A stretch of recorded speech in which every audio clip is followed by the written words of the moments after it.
Hey guys, well, I guess today's my day. Wednesday nights.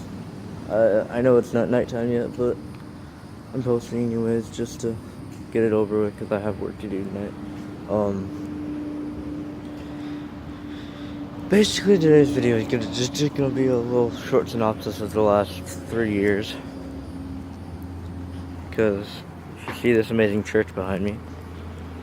This is Newark Church, Zephyr Hills, Florida. So basically, before 3 years ago, like March, I was in a church where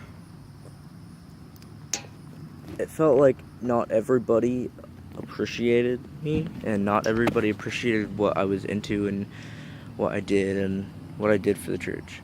So I kind of distanced myself from the people at the church. Hey, buddy.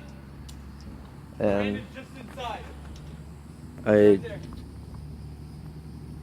I felt like there was nobody who could really I could really relate to. I mean, I had my pastor. He understood me a little bit. But a few months after I started noticing that nobody really had really anybody I could relate to, I told my mom how I was feeling, and my sister felt kind of the same way.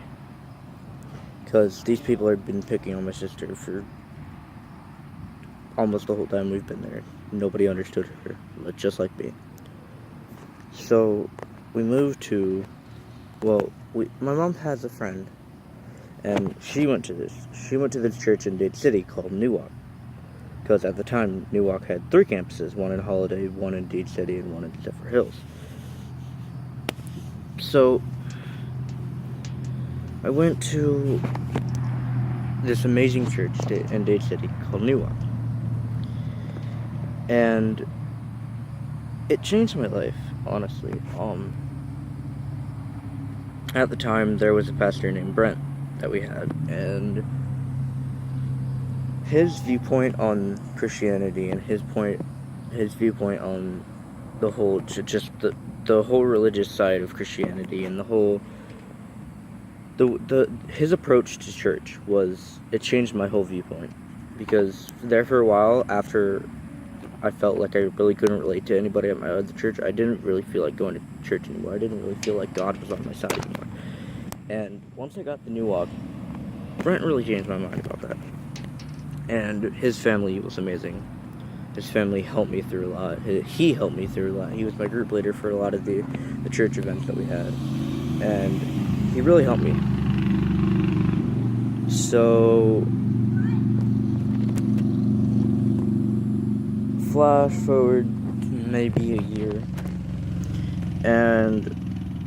or like 6 months, and I started helping in the kids ministry. That brought a lot of responsibility in my life. I love kids. I love I love helping, and I love especially helping with younger people.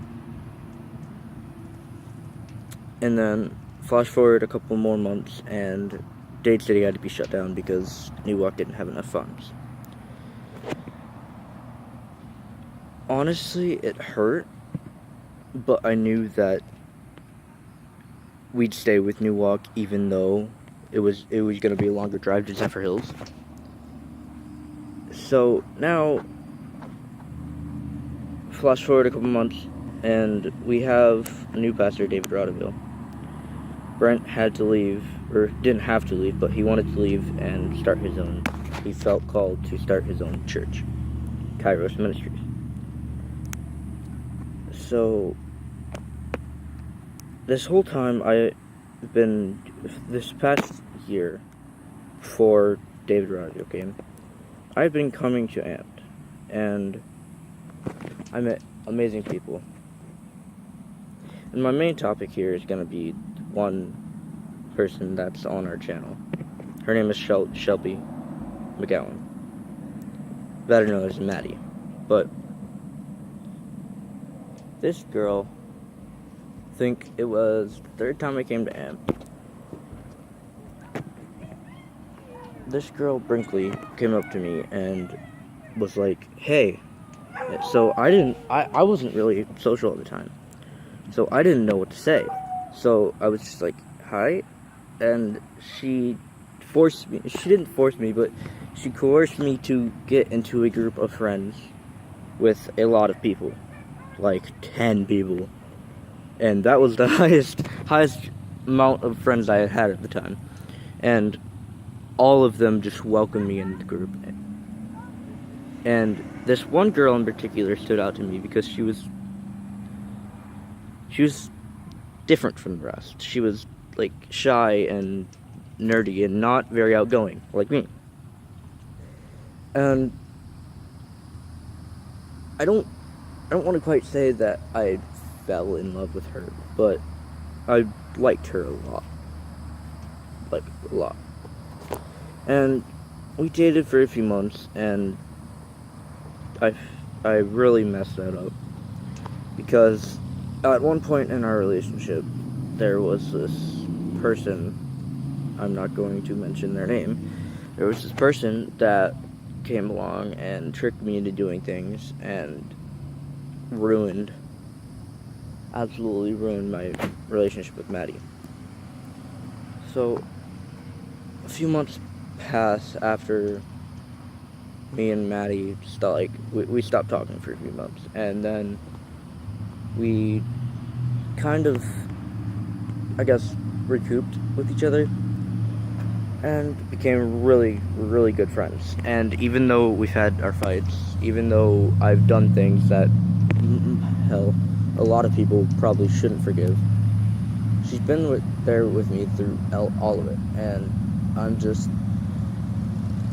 really glad that she's there, because even though, yes, I'd like a chance to go back on and fix what I did, there's no fixing what I did.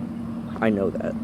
And I know she won't ever, that's not something you'll ever forget, and that's not something that will ever be completely forgiven. But I'm glad she's given me a second chance, and I'm glad that I was able to meet her. So, flash forward to now. She's probably the best thing in my life right now. Probably besides my family, she is literally the best thing in my life right now, because she's always there, and I'm always there for her. And we know that. Like, anytime I need to cry, she's there. Anytime she needs to cry, she knows I'm here. Like, just yesterday, she had some boy drama, and she cried on the phone with me for nearly 30 minutes.